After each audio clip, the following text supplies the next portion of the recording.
Hello.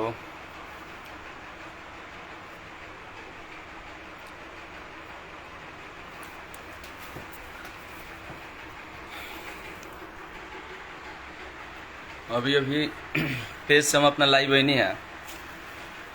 ये बतावे खातिर कि आप लोग के तो पता ही बा कि लेट नाइट भैया के हमारा गाना छूटल है प्रमोद प्रेमी इंटरटेनमेंट से। बहुत ही अच्छा सैड सॉन्ग जान के हरदी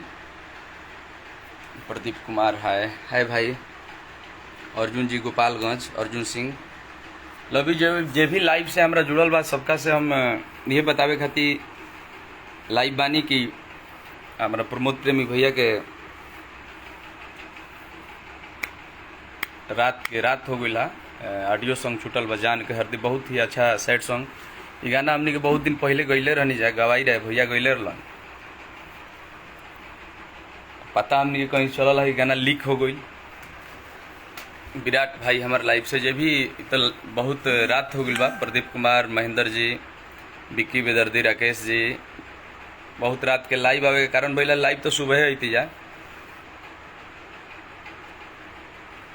लाइव आवे का भी कोनो मूड ना रहा।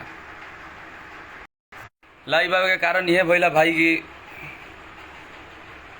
भैया गाना हमारा बहुत दिन पहले से गईले रहे। लाइव आके कोई कहता कि हमार गाना तो दुनिया सब तो जानता कि भाई भैया के कतना गाना उठा उठा जे अपना के बड़ाकवा बनेला। हमने तो केहू के बड़ाकवा जानी ला जाना कहें कि सबसे गाना ज्यादा तो प्रमोद प्रेमी यादव के बाजेला ग्राउंड पे भौकाल बनेला से थोड़े हुई। तो वो आदमी कहता कि हमार हो तो गाना केहू के ना गाना हमने के एगो करी माँ के चौदह गाड़ी तो ना देवे के चाहिए। रंडी के जामल अर्जुन यादव आर्या बा कोनो गोपालगंज के बौसड़ी के जामल गाली देता है भैया के तो हम यह कहब करे तारा माई के चौदह तो गाली देते नहीं तो खुद खराब लगता हमरा कहें कि हमनी के संस्कार में गाली ना हो। बाकी तारा बहनी के बूढ़ चौदह गाड़ी दिले पर रंडी वाला तो तारा गाड़िए देवे के पड़ी। तो हम तोरा से यह कहब रंडी वाला अर्जुन यादव आर्या कि लड़वा कुछ भी होते कि तोरा माई के बुझते छक्का हड़े तोरा बारे में हमरो पता बा ते तो छक्का हड़े तोरा अगर औकात होखे तो ते सुनने लिखल बड़े कमेंट में कि फोन कर रहे हैं फोन नहीं तो फोन करबे हमारा नंबर पे। तो शायद पता नहीं करे भोसड़ी के जाम तोरा माई के बुरी में घुस जाई। जे भी अब तो बुरा लागत हमारा गाड़ी देत काहे कि फेसबुक पे सब हमार बा लेकिन भाई वो गाड़ी देता भैया के। तो मैं कहल चाहब कि तारा माई के बूढ़ चौदह रंडू के जामल अर्जुन यादव आर्या कहीं के हड़ा गोपालगंज के गिलाड़गंज कहीं के होख तो हम तारा से चाह भोसड़ों के जामल कि तू छोड़ो उनका के तो छोड़ो उनका तो टाइम नहीं है। तू हमारे से आगे पर्सनल मिलो हम तार माई चौदह तनी भोसड़ों के जामल तारी माँ की चौदह 2 टका के आदमी रंडी के जामल।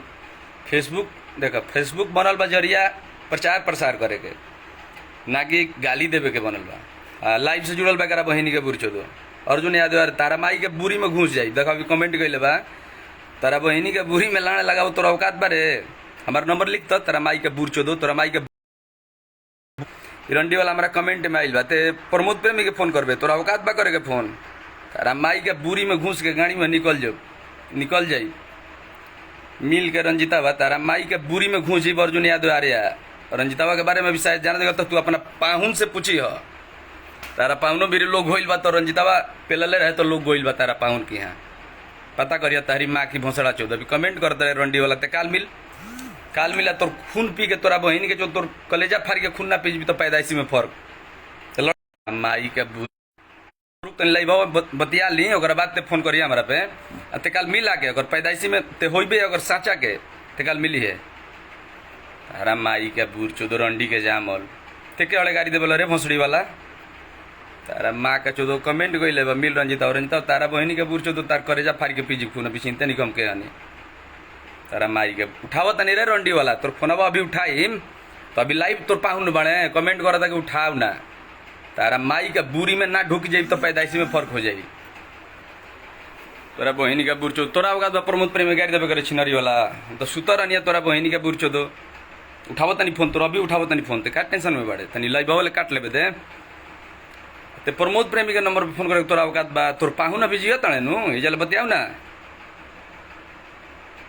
हेजा बतियाव कहाँ मिलबे कहाँ मिली रे तोरा माई के चौदह बोलना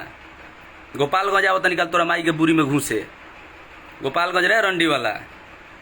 तारा बहिनी का हिजड़ा चौदह तार बहिनी चौदह 5 गो 6 गो हिजड़ा राखल बड़ा लोग की गाना आवता तो माने केहू के गाड़ी दो केहू के तू कर तो हमरे के मुंह हम गाड़ी नहीं तोरा बहनिया के बुरी में लवनी पेलो तोर माई चोद के भाई पैदा कर दे तोरा बहनी के बुर चोदो अब तोरा शायद पता नहीं का हमारा बारे में बुझाइल तारा माई के बुर चोदो तारा माँ के चोदो दट भोसड़ी वाला बात कर फोन पे चल लाइव काटा तने बात